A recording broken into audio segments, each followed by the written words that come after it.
going to read to you the passage we're going to spend some time in later on in the service. It's from Matthew's Gospel, chapter 22. Matthew is the first book in the New Testament, so it's about 2/3 of the way through the Bible. It's Matthew chapter 22. I'm going to read from verse 1 through to 14.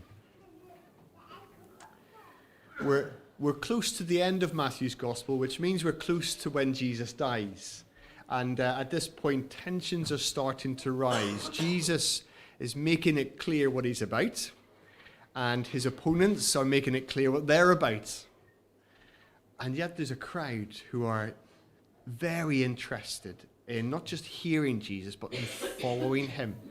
How does Jesus deal with the different sets of ears and hearts before him? And so he starts to tell parables that start to speak to those who oppose him and speak to those who want to follow him. Let's hear one of those parables now. Chapter 22, verse 1. Jesus spoke to them again in parables, saying, "The kingdom of heaven is like a king who prepared a wedding banquet for his son. He sent the servants to those who had been invited to the banquet to tell them to come, but they refused to come. Then he sent some more servants and said, 'Tell those who have been invited that I have prepared my dinner. My oxen and fatted calf have been slaughtered, and everything is ready. Come to the wedding banquet.' But they paid no attention and went off, one to his field, another to his business. The rest seized his servants, ill-treated them, and killed them. The king was enraged. He sent his army and destroyed those murderers and burned their city. Then he said to his servants, 'The wedding banquet is ready, but those I invited did not deserve to come. So go to the street corners and invite to the banquet anyone you find.' So the servants went out into the streets and gathered all the people they could find, the bad as well as the good, and the wedding hall was filled with guests. But when the king came in to see the guests, he noticed a man there who was not wearing wedding clothes. He asked, 'How did you get in here without wedding clothes, friend?' And the man was speechless.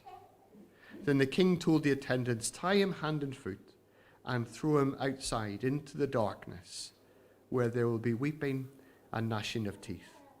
For many are invited, but few are chosen.'" And with that, the opponents continued to oppose, and the crowd continued to follow, and Jesus continued to proclaim what he was all about. We're going to sing a song again. "Your Grace That Leads This Sinner Home" is entitled. And it's honoring the heart of our God in Jesus Christ. Let's stand and sing to him.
I'm going to look at this passage in two chunks. Okay, I'm going to talk to you for a few minutes. We're going to walk through the passage just to get the story, okay?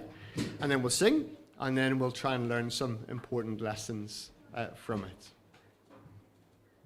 When Jesus tells a story, it's normally very wise just to let the story live in our minds. So that's what we're going to try and do. We'll track it in 4 steps, this first part, and these steps will come up on the screen. The first few verses, verses 1 through to 3, the invitation is rejected. Here is an event in a kingdom, but it's not just your neighbour having a birthday bash. Here is a king's party, but it's not just a king's party. It's a king's party for his son's wedding. It doesn't really get much bigger than that, does it? In every generation, one of these events may well happen. And this is it. This is the grandest event that this king will ever host. It's the grandest invitation that these people will ever get. That's the idea. And so the king invites. There would have been 2 invitations. The first one would say, this event is happening and you're invited. And the second invitation would be to say, all is ready, now come.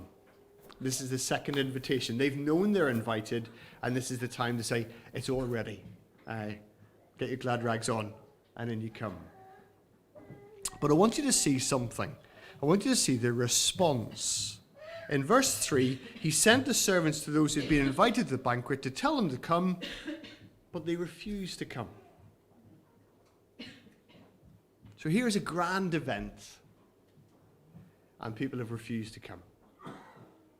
That's the first thing I want you to see.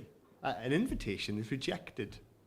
The second thing I want you to see is this. An invitation is repeated, verses 4 through to 7. An invitation is repeated. He sends out the servants again, verse 4. Tell them, give them the message again, reinforce it. Tell them, all has been done. I've prepared my dinner. He's had an overseeing eye on everything that's gone on. He hasn't hired a party planner. He's done the lot. And the oxen and fatted calf have been slaughtered. It really is all done, and nothing has been spared. Every expense has been made. Come. And in verse 5, we get a bit more of an intricate look into why people refused to come. Verse 3, we're told they refused. Verses 5, we're told why. And it's important to get this. Verse 5, we're told that one group paid no attention and went off, one to his field and another to his business. In other words, they just did everyday stuff. Can you imagine inviting a friend to a birthday party, your birthday party, and they don't come, and then you find out later that they've just gone and walked the dog or washed the car? You'd be gutted, wouldn't you? You'd be disappointed. It's that kind of thing. They just do ordinary stuff. Nothing special. Just keep themselves busy enough not to come. That's one group, and that's a snub on the king's generosity. He hasn't spared any expense. That's the idea. The fatted calf is killed. Everything's been done. And so there's a snub to the king's generosity. But the second group that we find out, have a look in verse 6. We're told of a second group that refused to come. One did everyday stuff, verse 5. And verse 6, actually there's a challenge to the king. It's not his generosity, but his authority. They don't want him as king. And now's a chance to express that desire for independence from him. So they killed his servants. They ill-treated them. And the king was furious. He's enraged, we're told. And he sent his army, destroyed them. Now that might sound a bit extreme to us. It's only a wedding party. But elsewhere, Jesus tells a story, chapter 21, and something similar happens. Messengers of a king are mistreated, or messengers of an authority figure are mistreated. And he asks the listening crowd, what should he do? And the listening crowd say, he should kill them. The idea of challenging a king's authority is so serious that it shouldn't be tolerated. And the crowd understood that, and that's what, in the story, the king does. If you like, the first group shrugs their shoulders. They're indifferent. We'll just carry on doing what we're doing. The second group shake their fist. We don't want you as king, and we'll kill your servants to prove it. So an invitation is rejected, and an invitation is repeated, but that repeated invitation is rejected. Next stage. An invitation, very simply, is received. The king's insistent on this event happening. Nothing's going to put him off. His son's getting married, and people are going to celebrate. And he wants people in to enjoy the celebration. So what does he say? Verse 8, 9, and 10. He gives instruction to his servants to go and find anybody who'll come. It's a lovely little detail, isn't it? Go into the street corners. People who are hiding from life. Maybe without family or friends. Down on their luck, perhaps. Go and find anybody you can get. Get them in. And so we're told, the servants went out into the streets and gathered all the people they could gather. Just let your imagination run for a little bit.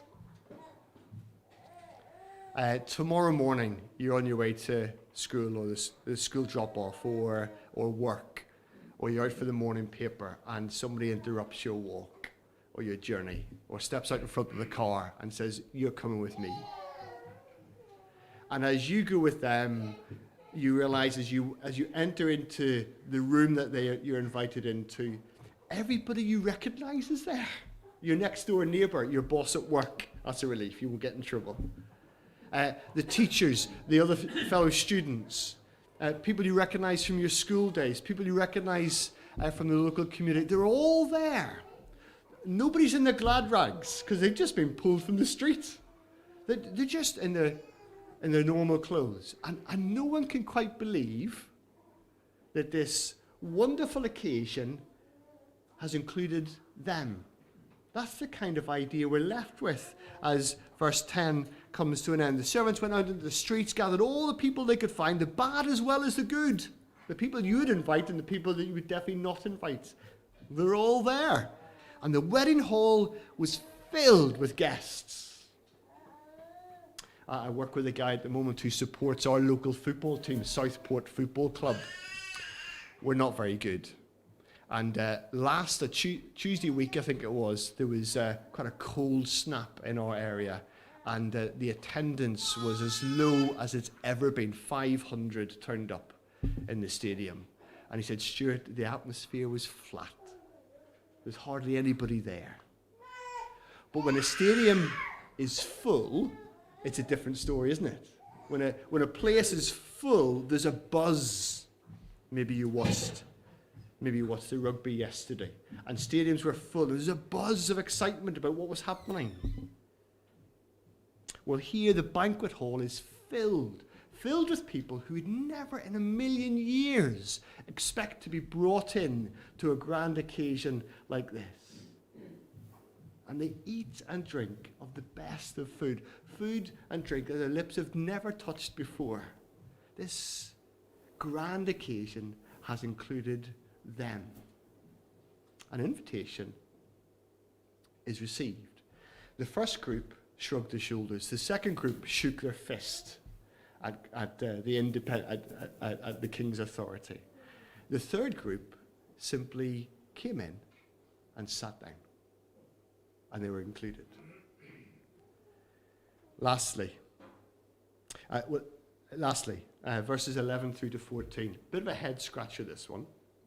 An invited guest is turned away. The king came in to see the guests, verse 11. He noticed a man who was there not wearing wedding clothes. And he asked, "How did you get in here without wedding clothes, friend?" The man was speechless. Now, Go back to the scenario that you were thinking of tomorrow morning, and you get interrupted on your way to whatever you're doing, and you get dragged to a big event. The invitation isn't go home, get yourself sorted and cleaned up and dressed up and come. The invitation is just come. Come as you are. And yet, the king expects everybody to be robed in in wedding garments. How does that work? How does the invitation be unconditional and the king's expectation be uncompromising? Well, it works like this. Kings were used to, as guests came to the event, kings were used to clothing their guests. How about that? That would save a few quid, wouldn't it? So you arrive at the door or the reception area, and you would be provided with a garment that would be yours for the occasion. That's the idea. That's why everybody's got one. Because the king's made sure, not just that the table is full, but the guests are clothed. So he can expect that everybody's clothed, because he's provided the clothes for them. But here's a guest who's got in, and he's not clothed in the wedding garments. We'll come to this later. This is a picture of the invitation to knowing God and being with him forever. And it's not just a matter of accepting the invitation. It is a matter of accepting the invitation, but it's not just a matter of accepting the invitation. It is also a matter of receiving the king's provision. The king has done everything necessary, and he's given everything necessary. And all the guests, all those in God's kingdom, are clothed with the king's provided clothes. Does that make sense? It's not just hear the invitation and come. It's as you come and hear the invitation, you receive what the king has provided. And we'll look at that in more detail. An invited guest is turned away. Let me just touch on this very briefly. What happens to the guest who's turned away should cause us, in the midst of all the joy of the occasion, to shudder. Because these words are sobering words. Verse 13. Tie him hand and foot, throw him outside into the darkness, where there will be weeping and gnashing of teeth. Jesus uses words, picture words, to describe what it's like to be outside. By virtue of God's judgment, outside of the kingdom that he provides. And these words are words of unconsolable sadness, weeping. And the gnashing of teeth is an expression of anger. The person is angry. Perhaps being left outside, perhaps being judged inappropriately dressed. We don't know. But they are unconsolably sad and angry. In other words, it's not just they're left outside. That's the point. It's not just a party here and someone's outside on the way home. It's actually the experience of being left outside is a sobering one, a terrifying one, if I could put it like that. So an invited guest is turned away. The first group shrugged their shoulders. The second group shook their fists at the authority of the king. The third group came in and just sat down. And the fourth category, the man on his own, can I suggest to you, he strutted in and was removed. So that's the story. We're going to sing, and then we're going to look at some helpful, I trust, lessons.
God, through Jesus, spoke of what he was offering in different ways.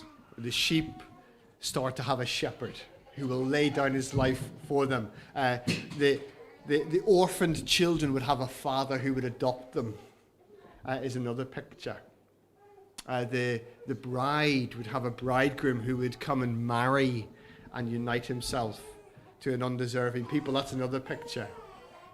One very common picture that God would give is that he's the king who steps down to embrace people into his kingdom. And that's the kind of echo of this picture. A figure of authority, love, generosity, but who will not stand for being ignored, being rejected. Jesus tells a story at a point where some of the crowd start to say wonderful things. The children start to cry out on Palm Sunday. Hosanna to the Son of David. Here is the one we've been waiting for hundreds of years. And that's what the children start to cry out. And the opponents of Jesus start to think, how do we get rid of him? How do we get rid of him? And so Jesus starts to respond to this divergent views, distinct views in telling parables. And those who want rid of him have their hearts hardened as they hear.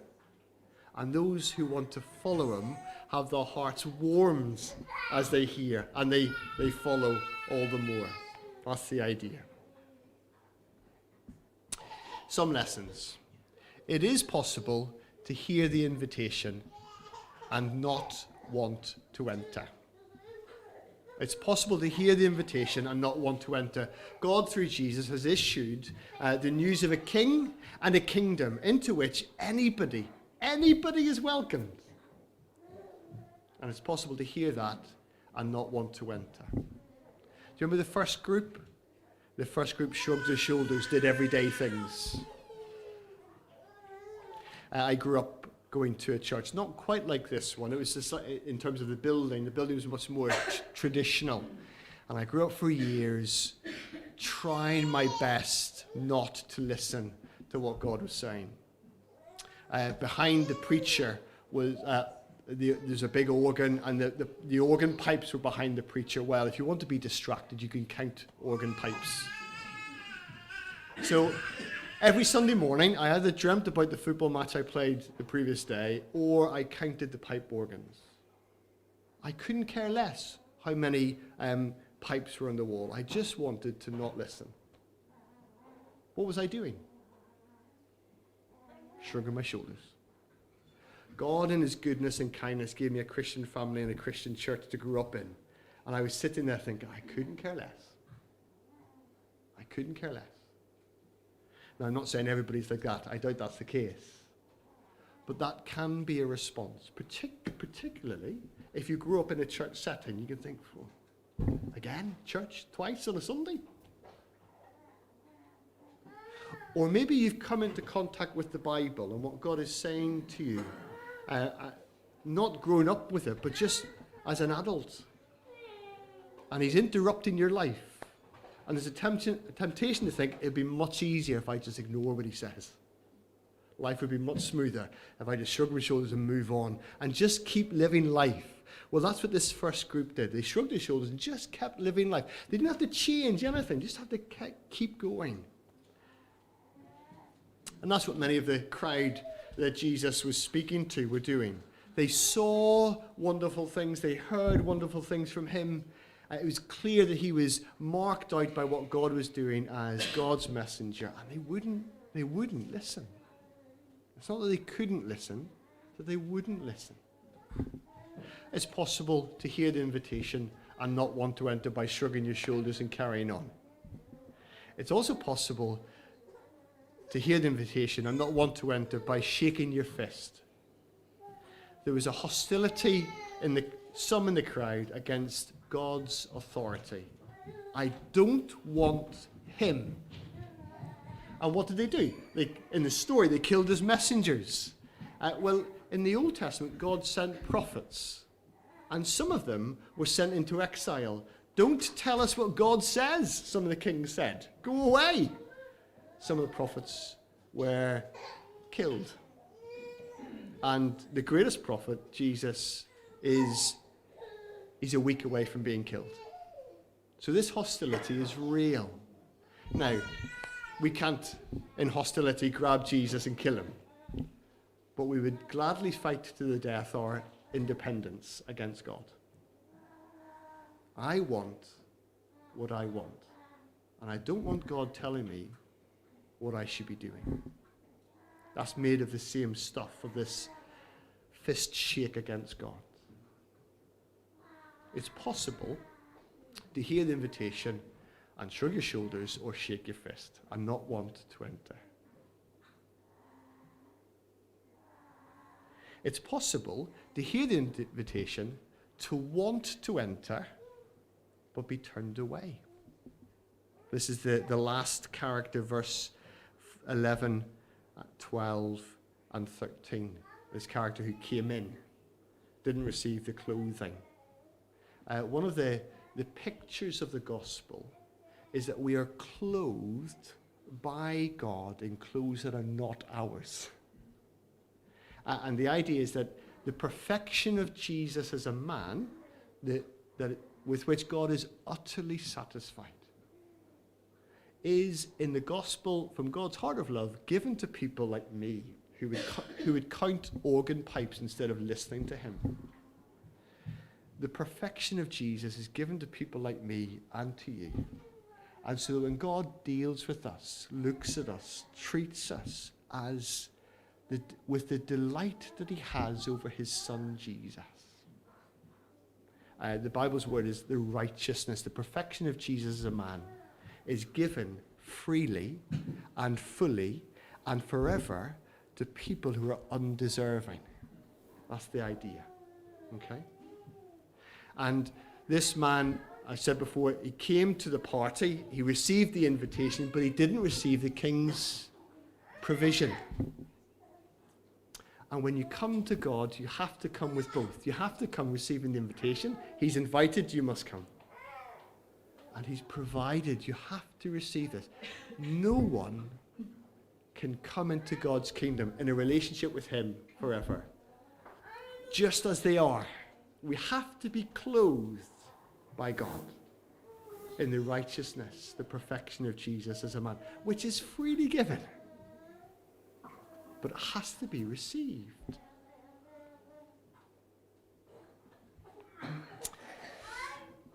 When England won the World Cup in 1966, the captain was Bobby Moore. And one of his jobs, at the final whistle, one of his jobs was to lead the team up to collect the cup. So they're celebrating on the pitch, and he climbs the steps of Wembley to walk across to... Do anybody know who presented the cup? The Queen. The Queen. And if you watch the footage of that moment, Bobby Moore climbs up the steps, and he starts to wipe his hand on the tablecloth of the table. Do you want to know why? As he got to the top of the stairs, he looked across, he could see the Queen, and the Queen was wearing white gloves. And he realized that his hand was filthy. He had just played a full match plus extra time, and his hand was disgusting. So he had to clean it. Now here's the interesting thing. On the pitch, his hand didn't seem that dirty. When he shook hands with his teammates and gave them a hug, when he shook hands with the opponents, when he shook hands with the referees, his hands didn't seem dirty then. But when he considered coming before the Queen in her white gloves, he realized, I'm not clean enough to go. I have to be cleaned. And in life, we can get along really quite nicely. We look not too bad compared to other people.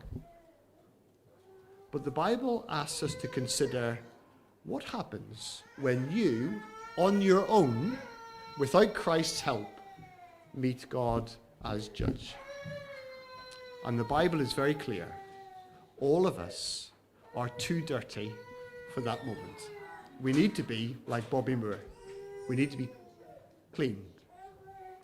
And the righteousness of Jesus Christ, given to someone like me or you, is God's way, the only way of getting us clean. And the point is, he does it. It's on offer, freely available to anybody and everybody who comes. And the idea of rejecting that provision shows a strutting heart. I'm good enough for God. The Bible warns us against that pride. So can I encourage you? Here's some responses. It's possible to hear the invitation and not want to enter. It's possible to hear the invitation to want to enter and yet be turned away, because the provision that God has made is not accepted. Lastly, it's possible to hear the invitation to want to enter and be welcomed. Come to the banquet. Here's your wedding garment. In you come. Welcome. It couldn't be simpler, could it? It couldn't be simpler. The invitation is received, the provision is received, and the banquet is entered and enjoyed. And here is Jesus on behalf of God the King saying, I'm inviting you to my kingdom. I'm in charge. But you are welcome. And I will do everything necessary for you to come and be provided, cleansed, and welcomed by my Father into his banquet. And there you will enjoy him and all that he offers. Would you come? And with humility of heart, the absence of strutting, the invitation is received. And the provision is taken. And the banquet is enjoyed. One of the gospel pictures throughout the Bible is of a feast that is filled with good stuff. And the joy of just being together. We caught a glimpse of that, didn't we? So as lockdown loosened and we were able to meet with loved ones again. And meet in such a way that we could hug each other without masks. And sit and eat together around a table again. Brilliant. There's a buzz in our area. People who were out walking could stop and talk to neighbours again. And here there's a picture of just being together in unbroken fellowship with good stuff on the table, knowing that you're there not because you've had to prove you're good, but because the King has made it possible.